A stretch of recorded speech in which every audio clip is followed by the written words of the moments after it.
నమస్తే welcome to hello doctor. గుండె జబ్బులు అనేవి భారతదేశంలో ప్రజారోగ్య సంక్షోభంగా మారుతున్నాయి. ఈ బలహీనపరిచే పరిస్థితి కారణంగా లక్షలాది మంది ప్రజలు ప్రభావితమవుతున్నారు. ఈ పెరుగుతున్న గుండె జబ్బులకు అత్యంత ముఖ్యమైన కారణాల్లో ఒకటి ఊబకాయం. ఈ పరిస్థితి దేశవ్యాప్తంగా పట్టణ మరియు గ్రామీణ జనాభా రెండింటిలోనూ ఆందోళనకరంగా పెరుగుతోంది. సెడెంటరీ లైఫ్ స్టైల్ మరియు అనారోగ్యకరమైన ఆహార విధానాలతో సహా జీవనశైలి మార్పులతో భారతదేశంలోని ప్రజలు పీడించబడుతున్నారు. ఊబకాయం మరియు గుండె వైఫల్యం మధ్య సంబంధాన్ని అర్థం చేసుకోవడం ఎన్నడూ క్లిష్టమైంది కాదు. ఈ చర్చా కార్యక్రమంలో ఊబకాయం గుండె వైఫల్యానికి ఎలా దారితీస్తుంది అనే దానిపై ప్రజలకు అవగాహన కల్పించడం కోసం ప్రముఖ కార్డియాలజిస్టుల నుంచి అనుభవజ్ఞులైన డాక్టర్స్ మనతో పాటు ఉన్నారు. వారితో మాట్లాడదాము. గుండె ఆరోగ్యానికి సంబంధించి ఎటువంటి జాగ్రత్తలు తీసుకోవాలి తెలుసుకుందాం. డాక్టర్ బికేఎస్ శాస్త్రి గారు, cardiac sciences chairman, Renova Century Hospitals, Hyderabad నుంచి. Hello doctor. నమస్కారం. Next doctor Pramod Kumar Kuchlakanti, interventionals cardiologist, senior interventional cardiologist, Yashoda Hospitals నుంచి. Hello doctor. నమస్తే. Next doctor PLN Kapaddi sir, senior interventional cardiologist, Care Hospitals నుంచి. నమస్తే sir. Thank you so much doctors. First of all, మీ busy స్కెడ్యూల్స్లో మీ precious టైంని మా కోసం వెచ్చించి ఎంతోమంది లక్షలాది ప్రజలు చూస్తూ ఉంటారు. సో వాళ్ళందరికీ కూడా హార్ట్కి సంబంధించి ఎంతో అవేర్నెస్ కల్పించేందుకు వచ్చారు. Thank you so much doctors. First of all thank you. So first doctor Shastri sir, నేను మీతో స్టార్ట్ చేస్తాను. అంటే కరెంట్ సినారియోలో చూసుకుంటే మనం చాలా వరకు కూడా లావుగా ఉన్న వాళ్ళు కనిపిస్తూ ఉంటున్నారు. సో లావుగా ఉండటం అనేది కూడా ఈ హార్ట్కి సంబంధించి హార్ట్ ఫెయిల్యూర్కి కారకంగా చెప్తూ ఉంటున్నారు. అది ఎంతవరకు కరెక్ట్ అంటారు సార్? ఇది చాలా వరకు కరెక్ట్ అండి. అంటే లావుగా ఉండడం వల్ల అనేక రకాల గుండె జబ్బులు వస్తాయి. ప్రధానంగా బ్లడ్ ప్రెషర్ ఎక్కువ ఉండొచ్చు, షుగర్ లాంటివి రావచ్చు. ఈ రెండు ఉండడం వల్ల హార్ట్ అటాక్స్ రావచ్చు. అలా కాకుండా కూడా ప్రధానంగా ఈరోజు మనం చర్చించే విషయం హార్ట్ ఫెయిల్యూర్కి వస్తే, హార్ట్ ఫెయిల్యూర్కి ఈ మధ్య కాలంలో ఈ ఊబకాయం లేదా లావుగా ఉండడం అనేది ఒక ప్రధాన సమస్యగా కారణంగా మారింది. ఇది చెప్పే ముందు అసలు హార్ట్ ఫెయిల్యూర్ అంటే ఏంటో మనం గ్రహించాలి. హార్ట్ నిరంతరం పనిచేసే కండరం. అది బలంగా పనిచేస్తేనే రక్తపీడనం పెరిగి, ప్రెషర్ పెరిగి రక్తం శరీరం అంతా ప్రవహిస్తుంది. అది సరిగ్గా పని చేయకపోతే, గుండె కొట్టుకోవడం సరిగ్గా లేకపోతే ఈ రక్త ప్రెషర్ అనేది ఉండక దాన్ని హార్ట్ ఫెయిల్యూర్ అంటాం. ఈ హార్ట్ ఫెయిల్యూర్లో ప్రధానంగా 3 రకాలుగా చెప్పచ్చు. Heart failure with reduced ejection fraction అని, మిడ్ రేంజ్ ఎజెక్షన్ ఫ్రాక్షన్ అని, heart failure with preserved ejection fraction అని. ఈ మూడిట్లో ప్రత్యేకించి ఈ మధ్యకాలంలో రోజు రోజుకి పెరుగుతున్న ఒక సమస్య heart failure with preserved ejection fraction. దానికి ఈ ఊబకాయం లేదా లావుగా ఉండడం అనేది ఒక ఇంపార్టెంట్ సమస్య. అంటే ఈ బరువుకి, ఎత్తుకు తగ్గంత బరువు ఉండాలి. చాలామంది వయసుతో బరువు అనుకుంటారు. ఎత్తును బట్టి బరువు ఉంటుంది. ఆ ఎత్తు బట్టి ఆ ఎత్తు బరువు ఒక సమపాలలో లేకపోతే లావుగా ఉన్నారంటారు. సింపుల్గా లావుగా కనిపించే వాళ్ళని లావుగా ఉన్నారంటారు. That is enough. People who look obese are obese. That is important contribution. ఈ heart failure with preserved ejection ఫ్రాక్షన్లో అది ఒక ఇంపార్టెంట్ కాంట్రిబ్యూషన్. నువ్వు అన్నట్టుగా గత కొన్ని దశాబ్దాలుగా ప్రపంచం అంతా కూడా, భారతదేశంలో కూడా రోజు రోజుకి ఈ ఒబేసిటీ ప్రాబ్లం పెరుగుతుంది. దానికి అనేక కారణాలు ఉన్నాయి. ఇది సుమారుగా పురుషుల్లో, స్త్రీల్లో 10 to 15% వరకు ఉంటుంది. ఎప్పుడైతే వయసు మీరిన తర్వాత కూడా ఇట్లా లావుగా ఉంటారో వాళ్ళకి రక్తపోటు ఎక్కువగా ఉండి, షుగర్ ఎక్కువగా ఉండి, ఈ హార్మోన్స్లో సరైన మార్పులు వచ్చి, ఇన్ఫ్లమేటరీ మార్కర్స్ అంటాం, ఇన్ఫ్లమేటరీ మార్కర్స్ పెరిగి, ఆక్సిడేటివ్ స్ట్రెస్ పెరిగి, ఈ మొత్తం రక్త వ్యవస్థ అంతా కూడా దెబ్బతిని హార్ట్ ఫెయిల్యూర్ అనేది ఒక ప్రధాన కారణంగా ఈ మధ్య కాలంలో కనబడుతుంది. ఈ సమస్య రోజు రోజుకి ఎక్కువ అవుతుంది. ఓకే. అంటే doctor Pramod sir, doctor Shastri garu చెప్తున్నట్లు అంటే ఆ ఎత్తుకి తగ్గ బరువు అనేది లేకపోవడం దానివల్ల హార్ట్ ఫెయిల్యూర్కి కారకం అవుతుందని కూడా చెప్తున్నారు. అంటే ఇన్ డీటెయిల్గా సార్ కెన్ యూ ఎక్స్ప్లెయిన్, అంటే బిఎంఐకి హార్ట్ ఫెయిల్యూర్ రిస్క్కి ఉన్న సంబంధం ఏంటంటారు? అంటే ఇప్పుడు ఒక వ్యక్తి ఓవర్ వెయిట్ ఉన్నాడా లేకపోతే ఒబేస్ ఉన్నాడా అనే వాటికి డెఫినేషన్స్ ఉంటాయి. దానికి సింపుల్ క్యాలిక్యులేషన్ ఉంటుంది అన్నమాట. Height in metres square divided by weight in kilos. అది దానికి మనం లెక్కగా తీసుకుంటాం అనమాట. అందులో కట్ ఆఫ్ వాల్యూస్ ఉంటాయి. అవన్నీ కూడా మనం సింపుల్గా క్యాలిక్యులేటర్ యూజ్ చేసి చేయొచ్చు. ఇప్పుడు ఆన్లైన్ కూడా కన్వర్షన్స్ వస్తాయి. కానీ ఇన్ జనరల్గా ఏంటంటే 30 కన్నా ఎక్కువ ఉంటే ఒబేసిటీ అంటారు. ఊబకాయము లేదా స్థూలకాయము అనుకోవచ్చు. అంతకన్నా తక్కువ అంటే 25 నుంచి 30 ఉన్నదాన్ని ఓవర్ వెయిట్ కింద తీసుకుంటాం. ఓకే. ఇక 35 అబోవ్ ఉన్నది మార్బిడ్ ఒబేసిటీ, ఇంకా ఎక్కువగా అలా ఉన్నటువంటి. అంటే ఈ గ్రేడేషన్ ఈ విధంగా ఉంటుంది. 25 కన్నా తక్కువ ఉండేది ఐడియల్ వెయిట్, 18 కన్నా తక్కువ ఉంటే అండర్ వెయిట్. సో సింపుల్గా ఏంటంటే under weight, over weight, normal weight, obesity, morbid obesity. So ఈ విధంగా గ్రేడేషన్స్ మనము డివైడ్ చేసి తెలుసుకుంటాం. అయితే ఎందుకు ఇది ఇంపార్టెంట్ అంటే ఇప్పుడు ఎవరైనా ఓవర్ వెయిట్ ఉన్నప్పుడు అప్పటి నుంచి వాళ్ళు జాగ్రత్తలు తీసుకుంటే ఈ బిఎంఐ ఇంకా పెరగకుండా మనం చూసుకోవచ్చు. ఈ బిఎంఐ ఒకటే కాకుండా మనం వేరేవి కూడా ఉంటాయి, అంటే నడుము చుట్టూ కొలత తీసుకోవడం, దాని ద్వారా కూడా మనం ఓవర్ వెయిట్ ఉన్నారా లేదా, ఒబేసిటీ ఉందా లేదా అనేది సింపుల్గా మనం తెలుసుకోవచ్చు. సో ఇవన్నీ సింపుల్ మెథడ్సే, ఇవి మనం చూసుకుంటూ ఉండాలి. ఇప్పుడు మన శాస్త్రి గారు చెప్పినట్టు ఒక పర్టికులర్ హైట్కి ఎంత వెయిట్ ఉన్నారనేది చాలా ముఖ్యం. సో ఈ క్యాలిక్యులేషన్ కూడా దాని బేస్సే. సో దాన్ని బట్టి మనం ఓవర్ వెయిటా కాదా చూసుకొని దాన్ని కంట్రోల్ చేసుకోవాలన్నమాట. ఇంకా ఓవర్ వెయిట్ తగ్గించుకోవడం అనేది చాలా ముఖ్యం, ఎందుకంటే ఇప్పుడు ఈ ఓవర్ వెయిట్ వల్ల heart failure with preserved ejection fraction అనేది మనం ఎక్కువగా చూస్తున్నాం. అంటే కండరం సంకోచించడం బాగానే ఉంటుంది, కానీ అది ఎక్స్పాండ్ అవ్వడం లేదా రిలాక్సేషన్ ఆర్ వ్యాకోచించేటప్పుడు అందులో ప్రాబ్లం ఉంటుంది అన్నమాట. అది heart failure with preserved ejection fraction అంటారు. ఇది కూడా ఏదైతే గుండె కండరం దెబ్బతిని లేదా బలహీనపడి ఉంటుందో దానికి ఎంత ప్రాబ్లం ఉంటుందో దీనిలో కూడా అదే విధమైనటువంటి ప్రాబ్లం ఉంటుంది. సో అందుకని ఈ ఓవర్ వెయిట్ క్లాసిఫికేషన్, ఒబేసిటీయా ఇది చూసుకోవాలి.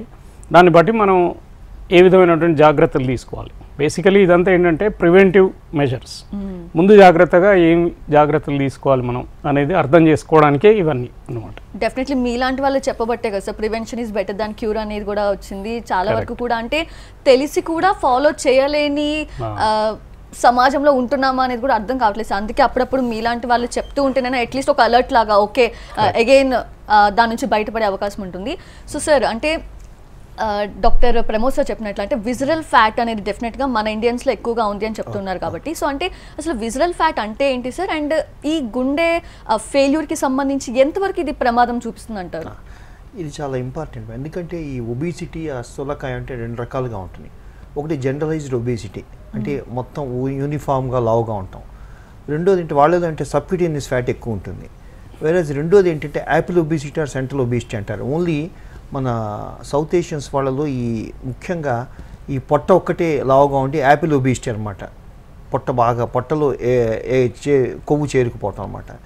సో ఈ Apple obesity or central obesity ఉన్న వాళ్ళకి ఏంటంటే ఈ విసరల్ ఫ్యాట్ అనేది ఎక్కువ. విసరల్ ఫ్యాట్ అంటే విసర అంటే అర్థం ఏంటంటే మన పొట్టలో కానీ లేకపోతే మన థొరాక్స్ అంటే మన ఉరక్పంజరంలో కానీ ఉండే లోపల అవయవాల్ని విసర అని అంటారు అన్నమాట మెడికల్ పరిభాషలో.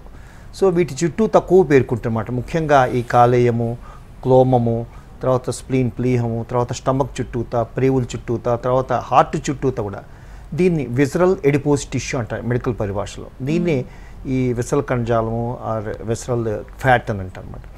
ఇవేంటంటే మెయిన్గా ఈ visceral fat generalised obesity subcutaneous ఫ్యాట్తో కంపేర్ చేస్తే ఇది మెటబాలికల్గా యాక్టివ్గా ఉండి లోపల ఇన్ఫ్లమేషన్ అంటే మన శరీరం ఏంటంటే ఎక్కువ రియాక్ట్ అయ్యే స్వభావాన్ని ఇన్ఫ్లమేషన్ అంటారన్నమాట. దీనివల్ల కొన్ని peculiar chemical substances medical cytokines అంటారు, ఇవి రిలీజ్ అయ్యి ఇవి హార్ట్ మీద దుష్ఫలితాలు కలగజేసి తద్వారా ఈ హార్ట్ ఫెయిల్యూర్ అనే కండిషన్ని కాజ్ చేసే అవకాశాలు వీటిలో ఎక్కువ ఉన్నాయన్నమాట. ఈ వెసల్ ఫ్యాట్ ఎక్కువ ఉన్న వాళ్ళకి, అది కూడా ఈ యాపిల్ ఒబేసిటీ సెంట్రల్ ఒబేసిటీ ఉన్న వాళ్ళకి ఎక్కువ జనరలైజ్డ్ ఒబేసిటీకి అనమాట. సో అందువల్ల వీటి గురించి మనకు అవగాహన ఉండాలన్నమాట. సార్ 8 hours స్లీప్ అనేది మస్ట్ ప్రతి ఒక్కరికి అంటూ ఉంటారు కదా, సో ఆ స్లీప్లో ప్రాబ్లమ్స్ ఉంటాయి అంటే సరిగ్గా నిద్ర పట్టకపోవడం, నిద్ర పోకపోవడం అనేది కూడా ఈ హార్ట్ ఫెయిల్యూర్కి ఏమన్నా దారి తీస్తుంది అనుకోవచ్చా? యా, డెఫినెట్గా నిద్ర అనేది 7 to 8 hours ఈజ్ ఆప్టిమల్. నిద్ర పట్టకపోవడం అనేది అనేక రకాలుగా ఉంటుంది. నిద్ర పట్టకపోవడం, అర్ధరాత్రి మెలకువ రావడం, తెల్లారుజామునే మెలకువ రావడం, నిద్రపోతున్నప్పుడు బిహేవియరల్ చేంజెస్, కాళ్ళు కదపడం, ఇవన్నీ పక్కన పెడితే వీటిలో ప్రధానమైనది obstructive sleep apnoea. Obstructive sleep apnoea అంటే సింపుల్ భాషలో చెప్పాలంటే గురకపెట్టడం. కొంతవరకు గురకపెట్టడం అనేది కామన్, కానీ విపరీతంగా గురకపెట్టి పగటిపూట నిద్ర ఆపుకోలేక నిద్ర తోలడం, గురకపెట్టి నిద్రపోవడం అనేది డీప్ స్లీప్ ఆరోగ్యకరమైన నిద్ర కాదు. అది ఏమవుతుందంటే పడుకున్నప్పుడు ఈ గొంతు దగ్గర కండరాల దగ్గర కొవ్వు పేరుకుపోవడం వల్ల ఈ శ్వాస అనేది లోపలికి సరిగ్గా పోదు, బయటికి రాదు. ఒక పిల్లన్ గ్రోవిలో ఎట్లయితే పిల్లి కూతలు వస్తాయో అదే మాదిరిగా మనం శ్వాస విడుస్తున్నప్పుడు నాలుక అడ్డుపడి ఒక శబ్దం వస్తుంది. అది ఒకసారి పూర్తిగా ఆగిపోతుంది. అబ్స్ట్రక్టివ్ అంటే అడ్డంకి. స్లీప్ ఎప్నియా అంటే శ్వాస ఆగిపోతుంది. ఓకే. అడ్డుపడడం వల్ల ఈ నాలుక గొంతు కండరాలు అడ్డుపడడం వల్ల నిద్రలో కనుక శ్వాస ఆగిపోతే దాన్ని అబ్స్ట్రక్టివ్ స్లీప్ ఎప్నియా అంటాం. దీనికి ఒక ముఖ్య కారణం ఒబిసిటీ, ఫ్యాట్ ఇక్కడ అక్యుములేట్ అవ్వడం వల్ల. వాళ్ళకి తక్కువ మెడ ఉంటుంది, బాడీ మాస్ ఇండెక్స్ ఎక్కువ ఉంటుంది, ఒక్కోసారి థైరాయిడ్కి సంబంధించిన జబ్బులు ఉంటాయి. గురక పెట్టడమే కాకుండా ఆ గురక పెట్టడం అనేది మంచి సౌండ్ స్లీప్ కాదు కదా, కాబట్టి ఆ నిద్ర లేమి ఉంటుంది, స్లీప్ డెట్ ఉంటుంది. ఆ స్లీప్ డెట్ ఉండడం వల్ల వాళ్ళు పగటిపూట నిద్ర తూలుతుంటారు, కావాలని పడుకోవడం కాదు, ఇట్లా మాడుతూ నిద్ర తూలుతారు, పుస్తకం చదువుతూ నిద్రపోతారు, టీవీ చూస్తూ నిద్రపోతారు. ఇలా అయితే పర్లేదు, ఒకసారి డ్రైవింగ్ చేస్తూ నిద్ర తూలుతారు, అప్పుడు చాలా డేంజర్ అవుతుంది. సో ఎవరైతే రాత్రిపూట విపరీతంగా గురక పెట్టి పగటిపూట నిద్ర తూలుతుంటారో వాళ్ళని అబ్స్ట్రక్టివ్ స్లీప్ ఎప్నియా అంటాం. దీన్ని సైంటిఫిక్గా మనం మెజర్ చేసేందుకు స్లీప్ స్టడీస్ ఉంటాయి. అంటే సరైన పరికరాలు వాడి నిద్రపోతున్నప్పుడు ఆక్సిజన్ శాచురేషన్ ఎట్లా ఉంది, రెస్పిరేటరీ రేట్ ఎలా ఉంది, ఉచ్ఛ్వాస నిశ్వాసాలు ఎలా ఉన్నాయి, బ్రెయిన్ యాక్టివిటీ ఎలా ఉంది, ఇవన్నీ కూడా స్టడీ చేసి ఒక నిర్ధారణకు వస్తారు. ఈ అబ్స్ట్రక్టివ్ స్లీప్ ఎప్నియా అనేది డ్యూరింగ్ దట్ టైం ఆక్సిజన్ లేమి ఉంటుంది, శ్వాస సరిగ్గా ఉండదు, కాబట్టి శరీరంలోకి ఆక్సిజన్ కావాల్సినంత వెళ్ళదు. తర్వాత కార్బన్ డైఆక్సైడ్ పెరుగుతుంది. ఒక్కోసారి శ్వాస ఆగిపోయి ఆక్సిజన్ బాగా తగ్గి కార్బన్ డైఆక్సైడ్ బాగా పెరిగి సడన్గా ఉలిక్కిపడి మధ్యలో నిద్రలో లేచి మళ్ళా గాలి తీసుకుని అట్లా చూస్తుంటాం. వీళ్ళకి ఆక్సిజన్ డెట్ ఉంటుంది. దాంతోపాటు కొన్ని హార్మోనల్ చేంజెస్ కూడా వస్తాయి. స్టెరాయిడ్ హార్మోన్స్ పెరగడము, గ్రోత్ హార్మోన్లో తక్కువ అవడము, ఇవన్నీ ఉంటాయి. వీటి వల్ల మన పేషెంట్స్కి ఈ మధుమేహం అంటే షుగర్ వ్యాధి కానీ లేకపోతే రక్తపోటు బీపీ కానీ ఎక్కువ అవుతాయి. అలానే హార్ట్ ఎరిథ్మియాస్ కూడా వస్తుంటాయి. సో అబ్స్ట్రక్టివ్ స్లీప్ ఎప్నియా ఉన్నప్పుడు ఈ obesity both are inter related. వీటితో పాటు బీపీ షుగర్ ఉండడం వల్ల ఈ ఎరిథ్మియాస్ రావడం వల్ల హార్ట్ మీద ఇందాక చెప్పినట్టుగా వ్యాకోచించే దాంట్లో ఫెయిల్యూర్ అయ్యి హార్ట్ ఫెయిల్యూర్ వచ్చేటువంటి అవకాశం ఉంటుంది. సో హార్ట్ ఫెయిల్యూర్ ఉండి ఇందాక చెప్పినట్టుగా heart failure preserved ejection fraction, even other kinds of heart failure, వాళ్ళలో కనుక నిద్ర సరిగ్గా లేదు, అబ్స్ట్రక్టివ్ స్లీప్ ఎప్నియా ఉంది అని ఒక డాక్టర్ గుర్తించినట్లయితే దానికి తగిన ట్రీట్మెంట్ ఇస్తే కొంతవరకు వీళ్ళకి బెనిఫిట్ ఉంటుంది. ఈ అబ్స్ట్రక్టివ్ స్లీప్ ఎప్నియా ఉన్నప్పుడు ప్రత్యేకించి ఈ ఆక్సిజన్ డెట్ ఉండడం వల్ల, తర్వాత కార్బన్ డైఆక్సైడ్ పెరగడం వల్ల లోపల కొన్ని ఊపిరితిత్తుల్లో కూడా మార్పులు వచ్చి వీళ్ళకి పల్మనరీ హైపర్టెన్షన్ కూడా చాలా కామన్గా ఉంటుంది. సో అబ్స్ట్రక్టివ్ స్లీప్ ఎప్నియా ఉండి, ఒబిసిటీ ఉండి అంటే లావుగా ఉండి నిద్రలో గురక పెడుతూ అబ్స్ట్రక్టివ్ స్లీప్ ఎప్నియా ఉండి హార్ట్ ఫెయిల్యూర్ ఉంటే, పల్మనరీ హైపర్టెన్షన్ ఉంటే వీళ్ళని సరైన సాధనాల ద్వారా మనం పరీక్ష చేసి వ్యాధి నిర్ణయం చేసి దానికి ట్రీట్మెంట్ ఇస్తే కొంతవరకు వీళ్ళకి చాలా ఉపయోగపడుతుంది. ఓకే.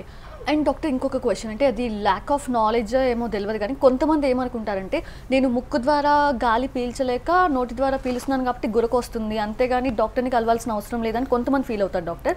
అండ్ కొంతమంది నేను సన్నగానే ఉన్నాను కదా, నాకు ఎటువంటి ఫ్యాట్ ఉండదు లోపల అని చెప్పి ఎక్సర్సైజెస్ని అవాయిడ్ చేసే వాళ్ళు కొంతమంది ఉంటారు డాక్టర్. సో అంటే ఈ రెండు కేసెస్లో కూడా కెన్ యూ ప్లీజ్ ఎవరైనా, అంటే ముక్కుతో గాలి పీల్చుకోవట్లేదు కావాలని నా నోటితో గాలి పీల్చుకున్నది నార్మల్ కాదు, నోటితో గాలి పీల్చుకోవడం నార్మల్ కాదు, ముక్కున్నది గాలి పీల్చుకుంది.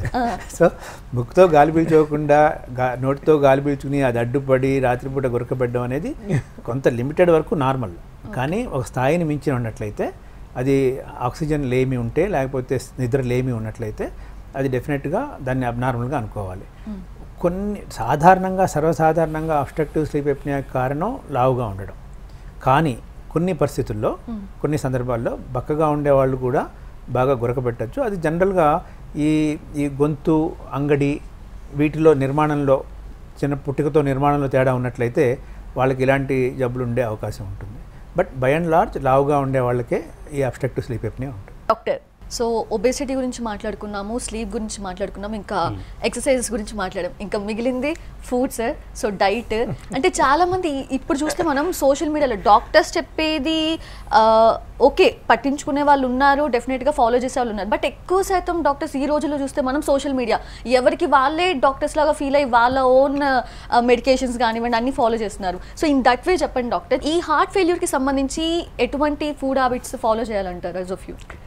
ఇంతకుముందు మనం చర్చించినట్టుగా అనేక వివిధ కారణాల వల్ల హార్ట్ ఫెయిల్యూర్ అనేది వస్తుంది. ఉదాహరణకి హై బ్లడ్ ప్రెషర్ ఉండడము, డయాబెటీస్, లేకపోతే హై కొలెస్ట్రాల్ ఉండడం, ఓవర్ వెయిట్, ఇవి ప్రధానంగా మనకు కనపడేవి. సో వీటికి తగినట్టుగా మనం ఆహారంలో మార్పులు చేయాలి. డయాబెటీస్ ఎందుకు వస్తుందంటే వాళ్ళకి ఇన్సులిన్ తక్కువ అవ్వడం కానీ పెరిఫెరల్ యూటిలైజేషన్ ప్రాబ్లం ఉండడం వల్ల కానీ బ్లడ్ షుగర్ లెవెల్స్ ఎక్కువ అవుతాయి. అట్లాంటి వాళ్ళకి ఏంటంటే ఈ షుగర్ ఉండేటువంటివి ఆహారంలో తగ్గించాలి. డైరెక్ట్ షుగర్స్ ఏవైతే ఉంటాయో ఎస్పెషల్లీ వైట్ షుగర్ ఎగ్జాంపుల్, అది వాళ్ళు తక్కువ తీసుకోవాలి. ఇంకొక అపోహ ఏంటంటే మనం ఏది తీసుకున్నా కూడా శరీరంలో అది ముందు షుగర్ కింద కన్వర్ట్ అయ్యి తర్వాత ఫ్యాట్ అయిపోతుంది అనమాట. సో అందువల్ల ఎక్కువగా ఆహారం తీసుకునే వాళ్ళకి ఓవర్ వెయిట్ అనేది న్యాచురల్గా వచ్చేస్తుంది. రెండోది బ్లడ్ ప్రెషర్ కారణం ఏంటంటే సాల్ట్ రిటెన్షన్. సో ఎక్కువ సాల్ట్ తీసుకుంటే హై బ్లడ్ ప్రెషర్ వస్తుంది, దాని ద్వారా హార్ట్ ఫెయిల్యూర్ ఇవన్నీ కూడా దారి తీయచ్చు. సో ఇందులో ఏంటంటే రెనిన్ యాంజియోటెన్సిన్ అని ఒక సిస్టమ్ ఉంటుంది శరీరంలో. సో దీనిలో ఏంటంటే ఎండ్ ప్రోడక్ట్లో ఒకటి ఏంటంటే అల్డోస్టిరాన్ అనేది వస్తుంది. అది సోడియం రిటైన్ చేస్తుంది శరీరంలో, అంటే లవణం, ఉప్పు శరీరంలో ఉన్నప్పుడు ఉప్పుతో పాటుగా నీళ్లు కూడా ఉంటాయి. సో దానివల్ల ఏంటంటే వాళ్ళకి ఈ వెయిట్ గెయిన్ అనేది ఇంతకుముందు నేను చెప్పినట్టుగా టిష్యూస్ లోపల వాటర్ రిటెన్షన్ అనేది వస్తుంది. అందువల్ల హార్ట్ ఫెయిల్యూర్ ఉన్న వాళ్ళలో మనం కార్డియాలజిస్ట్గా కానీ ఫిజిషియన్స్గా కానీ మేము ఏం చేస్తామంటే డయూరెటిక్స్ ట్రీట్మెంట్గా ఇస్తాం. అది కంజెషన్ తగ్గిస్తుంది. సో సాల్ట్ అనేది యూరిన్ ద్వారా బయటికి పోతుంది, దాని ద్వారా వాటర్ కూడా పోయి వెయిట్ లాస్ అనేది వస్తుంది అన్నమాట. సో ఇది మనం మందుల ద్వారా చేసేదాన్ని మెడిసిన్స్ లేకుండా వాళ్ళు సాల్ట్ రెస్ట్రిక్షన్ ద్వారా కూడా చేయాల్సి ఉంటుంది. ఎందుకంటే ఇప్పుడు హార్ట్ ఫెయిల్యూర్ ఉన్న వ్యక్తి ఎక్కువగా సాల్ట్ తీసుకుంటే వాళ్ళు ఇంకా ప్రాబ్లంలోకి వెళ్ళిపోవడం అనేది జరుగుతుంది. సో ఇది చాలా ఇంపార్టెంట్. దానిలో ఏంటంటే మనం ఈ స్టోర్డ్ ఏవైతే ఉంటాయో ఇంట్లో పికిల్స్ కానీ ఇవి ఊరగాయలు ఇవి తినడం అనేది వాళ్ళు తగ్గించాలి. పూర్తిగా మానేయలేము, కానీ కొంత లిమిట్లో అనేది ఉండడం చాలా important. Otherwise heart failure exaggerate అవుతుంది. సో ఇది ఒకటి. ఇక మూడవది వచ్చేసి ఓవర్ వెయిట్కి బ్యాలెన్స్డ్ ఫుడ్ అనేది తీసుకోవాలి. ఇంతకుముందు నువ్వు చెప్పినట్టుగా ఎవరికి తోచింది వాళ్ళు ఇప్పుడు సోషల్ మీడియాస్ లోపల నాలెడ్జ్ అనేది షేరింగ్ ఎక్కువైపోయింది. సో దానిలో ఏంటంటే కొన్ని సైంటిఫికల్లీ వ్యాలిడేటెడ్ ఉంటాయి, కొన్ని వితౌట్ వ్యాలిడేషన్ కూడా వస్తాయి. ఎవరికి వచ్చింది వాళ్ళు పెడతారు. సారీ టు ఇంటరప్ట్, నేను ఇది ఫాలో చేశాను కాబట్టి మీరు చేయండి అని చెప్పడం ఎంతవరకు కరెక్ట్ అంటున్నాను sir? Because patient to patient వేరే ఉంటుంది కదా. అవును, అది ఎవరు చెప్తున్నారు అనేది అక్కడ ముఖ్యం.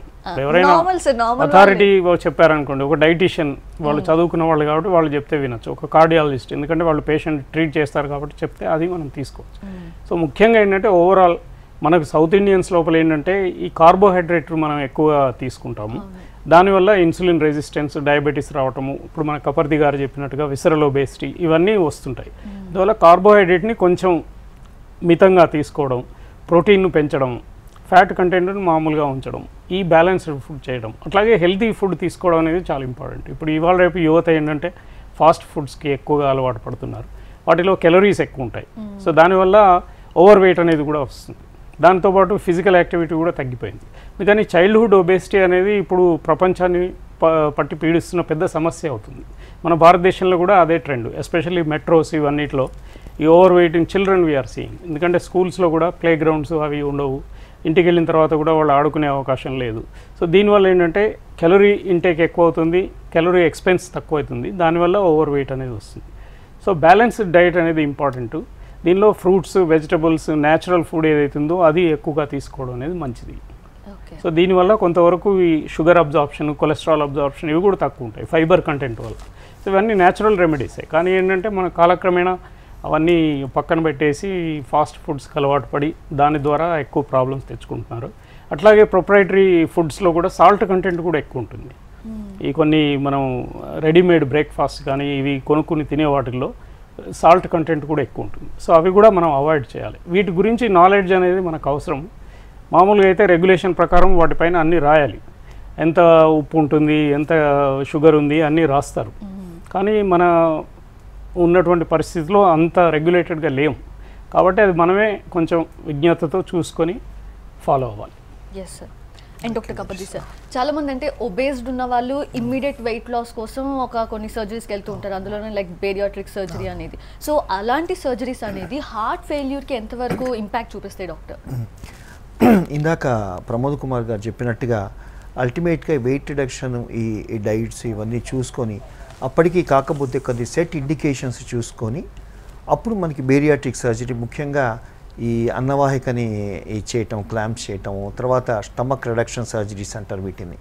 ఇవి చేసిన తర్వాత స్టమక్ కెపాసిటీ తగ్గి ఆటోమేటిక్గా ఒక్కసారి ఈ ఇంటేక్ ఎప్పుడైతే తగ్గిందో ఆటోమేటిక్గా ఏంటంటే ఈ వెయిట్ లాస్ అనేది it is desirable weight loss వస్తుంది, ప్రిడిక్టబుల్ వెయిట్ లాస్ వస్తుంది. అంటే బెలూన్ ట్రీట్మెంట్, స్టమక్లో బెలూన్స్ పంపించి అంటే స్టమక్ కెపాసిటీ తగ్గించాలన్నమాట. సో ఈ హెల్దీ వెయిట్ లాస్ వల్ల ఏంటంటే డెఫినెట్గా బాడీలో ఒక పాజిటివ్ చేంజెస్ ఉండి తద్వారా ఈ ఒబిసిటీ తగ్గటం వలన ఇన్ఫ్లమేటరీ కైనెస్ తగ్గి ఊబకాయం ఇన్సిడెన్స్ తగ్గటమే కాకుండా it has a positive impact on the health. ముఖ్యంగా ఈ హార్ట్ ఫెయిల్యూర్ ఇన్సిడెన్స్ ప్రివెంట్ చేయడానికి ఇది చాలా ఉపయోగపడుతుంది. కానీ దానికి ఓ సెట్ ఎస్పెషల్లీ మార్బిడ్ ఒబిసిటీ అని ఈ బిఎంఐ మోర్ దాన్ 35, 40 అంతకన్నా ఎక్కువ ఉన్న వాళ్ళకి ఇది డెఫినెట్గా ఒక వరం లాంటిది బేరియాట్రిక్ సర్జరీ. కొంత అవేర్నెస్ కూడా కొంత క్రియేట్ చేయాలి. బట్ ప్రొవైడెడ్ అగైన్ రిస్క్ తక్కువ ఉన్నప్పుడు, హార్ట్ బాగానే ఉంటాం, మిగతా అవయవాలు బాగున్నప్పుడు దాన్ని బట్టి bariatric surgeon will take care. And దీనివల్ల ఒక్కోసారి అన్కంట్రోల్ డయాబెటీస్ కూడా తగ్గిన సందర్భాలు కూడా చూస్తుంటాం అనమాట, హార్ట్ మీద ప్రొటెక్టివ్ ఎఫెక్ట్తో పాటుగా. సో అందువల్ల ఇండికేషన్స్ ఉన్నప్పుడు we have to encourage when it is indicated in morbid obesity and all failed measures of the dietary therapy. ఇక్కడ ఒక మాట చెప్పాలి. ఇప్పుడు బేరియాట్రిక్ సర్జరీ అనేది ప్రివెంటివ్గా కొంతవరకు ఉపయోగపడుతుంది. ఒకసారి హార్ట్ ఫెయిల్యూర్ వచ్చిన తర్వాత బేరియాట్రిక్ సర్జరీ చేయడం కష్టం అవుతుంది. వాళ్ళు ఎనస్థీషియా తట్టుకోవడము, అప్పటికే వేరే లంగ్స్లో, కిడ్నీస్లో, హార్ట్ బీటింగ్లో మార్పులు వస్తాయి. So latest evidence bariatric surgery చేస్తే హార్ట్ అటాక్ రావడము, మరణం కూడా తక్కువ అవుతుంది నెక్స్ట్ 5 yearsలో. So definitely bariatric surgery has a role. Prevent heart failure రాకముందు చేయాలి, వచ్చిన తర్వాత హై రిస్క్. ఓకే, రిస్క్ లేకుండా చేయడము ప్లస్ రిస్క్ కి కారణం అవ్వడం, అది ముందు వెనక అనేది. సో హార్ట్ ఫెయిల్యూర్ కి సంబంధించి ఏది లేకపోతే కనుక చేయించవచ్చు. Yes sir. And Pramod sir, jobs పరంగా చూస్తే చాలా మంది స్ట్రెస్ ఫీల్ అవుతూ అంటూ ఉంటారు. సో ఆ స్ట్రెస్ ఫీల్ అవ్వడం, మెంటల్ స్ట్రెస్, ఆ మానసిక సమస్యలు అనేవి కూడా హార్ట్ ఫెయిల్యూర్కి దారితీస్తాయా? తప్పకుండా, అది కూడా చాలా ఇంపార్టెంట్ రిస్క్ ఫ్యాక్టర్. ఎందుకంటే ఇప్పుడు ఈ యాంగ్జైటీ ఆర్ మెంటల్ స్ట్రెస్ అనేది 2 రకాలుగా ఉండొచ్చు. ఒకటేమో యాంగ్జైటీ డిజార్డర్స్, రెండవది డిప్రెషన్. ఈ 2 ఉండొచ్చు అనమాట. యూజువల్గా యాంగ్జైటీ ఉన్న, డిప్రెషన్ ఉన్న వాళ్ళకి కొన్ని హ్యాబిట్స్కి అలవాటు పడడము, లేదా ఓవర్ ఈటింగ్ ఇట్లాంటివి చేయటము, ఒంటరిగా ఉండటం వల్ల వాళ్ళకి ఈ విధమైనటువంటి ప్రాబ్లమ్స్ వస్తాయి. అంతేకాకుండా ఈ స్లీప్ డిస్టర్బెన్సెస్ కూడా ఉంటాయి వాళ్ళకి. తర్వాత ఇంటర్నల్గా హార్మోన్ చేంజెస్ ఉంటాయి. సో అందువల్ల కూడా వాళ్ళకి హైపర్ టెన్షన్ కానీ, డయాబెటీస్ ఇన్సిడెన్స్ పెరగటం కానీ, ఈ స్ట్రెస్ వల్ల డైరెక్ట్గా కూడా హార్ట్ పైన ఇంపాక్ట్ ఉంటుంది. స్ట్రెస్ రిలేటెడ్ కార్డియోమయోపతీస్ కూడా ఉంటాయి. ఓకే, సో అంటే ఇప్పుడు ఇలాంటప్పుడు లైక్ ఏం చేస్తే మంచిది అంటారు డాక్టర్? అండ్ అలాగే బిహేవియర్ థెరపీ అనేది కూడా వింటూ ఉన్నాం, దాని గురించి కూడా సార్. సో దానిలో ఏంటంటే, ఒకటి ఎవరైనా కూడా ఇప్పుడు WHO రికమెండేషన్స్ ప్రకారము మనకు 7 గంటలు మినిమం నిద్ర అనేది అవసరము. అది కూడా సరి అయిన నిద్ర, రెగ్యులర్గా నిద్రపోవడం అనేది చాలా ఇంపార్టెంట్. అయితే ఇంకోటి ఏంటంటే, ఇప్పుడు టైమింగ్స్ కూడా మారినాయి. ఎందుకంటే చాలామంది ఓవర్సీస్ వాళ్ళకి వర్క్ చేస్తుంటారు, ఎస్పెషల్లీ ఐటీ అట్లాంటి వాళ్ళు. సో వాళ్ళ టైమింగ్స్ మొత్తం చేంజ్ అవుతాయి. సో నార్మల్ హ్యూమన్ బాడీ ఏంటంటే రాత్రిపూట మనం నిద్రించాలి. ఆ టైంలో ఏంటంటే హార్ట్ రేట్ తక్కువ ఉంటుంది, బ్లడ్ ప్రెషర్ తక్కువ ఉంటుంది. అవి కొన్ని న్యాచురల్ సిస్టమ్స్ అన్నమాట, ఒక బయలాజికల్ క్లాక్ అనేది ఉంటుంది. సో దాని ప్రకారంగా అది జరుగుతుంది. కానీ మనం రాత్రి పని చేసేసరికి ఏంటంటే యాక్టివ్గా ఉండాలి కాబట్టి హార్ట్ రేట్ ఎక్కువ ఉంటుంది, బ్లడ్ ప్రెషర్ ఎక్కువ ఉంటుంది. దీనివల్ల ఈ చేంజెస్ రావటము, తద్వారా ప్రాబ్లమ్స్ అనేవి ఉంటాయి. సో అందువల్ల 7 hours స్లీప్ అనేది ఎవరైనా కూడా ఏం చేయాలి, దాని గురించి మనం ప్రయత్నించాలి. రెండవది స్ట్రెస్ లెవెల్స్ అనేది తగ్గించుకోవడం అనేది కొన్ని సందర్భాల్లో దానికి కారణం ఏంటి అనేది మనం గుర్తించుకోవాలి. స్ట్రెస్ అనేది ఫ్యామిలీ పరంగా ఉండొచ్చు, జాబ్ పరంగా ఉండొచ్చు, ఫైనాన్షియల్ ఉండొచ్చు. సో కొంతమందికి హెల్త్ రిలేటెడ్ స్ట్రెస్ కూడా ఉంటుంది. సో అది ఏంటి ఎగ్జాక్ట్లీ కాజ్ ఆఫ్ స్ట్రెస్ అనేది ఐడెంటిఫై చేసి దాన్ని తగ్గించుకోవాలి. కొన్నిసార్లు మందులు పనిచేస్తాయి, కొన్నిసార్లు కౌన్సిలింగ్ ద్వారా కూడా మనం దాన్ని బెటర్ చేయొచ్చు. ఆటో సజెషన్ అని ఒక థెరపీ ఉంటుంది, లేదా మెడిటేషన్, యోగా, ఇవన్నీ మనకు పూర్వీకులు చెప్పినటువంటివి కూడా ఉన్నాయి. సో ఇవన్నీ మనం అవగాహనతో ముందుకెళ్తే కనుక అవన్నీ కంట్రోల్ చేసుకునే అవకాశం ఉంటుంది. Exactly. Thank you so much doctor Shastri garu, doctor Pramod గారు అండ్ డాక్టర్ కబర్జీ గారు. ఎంతో వాల్యుబుల్ ఇన్ఫర్మేషన్. డెఫినెట్గా ఈ రోజుల్లో చాలామంది ఆరోగ్యమే మహాభాగ్యం అనే దాన్ని పక్కన పెట్టేసి డబ్బు కోసమే పరిగెడుతూ ఎన్నో రోగాల్ని కొని తెచ్చుకుంటున్నారు. సో అలాంటి వాళ్ళకి ఒక అలర్ట్ లాగా డెఫినెట్గా మీరు ఇచ్చిన ఇన్ఫర్మేషన్ అనేది ఉపయోగపడుతుందని నేను కోరుకుంటున్నాను, ఇన్ఫ్యాక్ట్ నమ్ముతున్నాను. Thank you so much doctors. Thank you. చూసారు కదా, ఇది వాళ్ళ మన హలో డాక్టర్.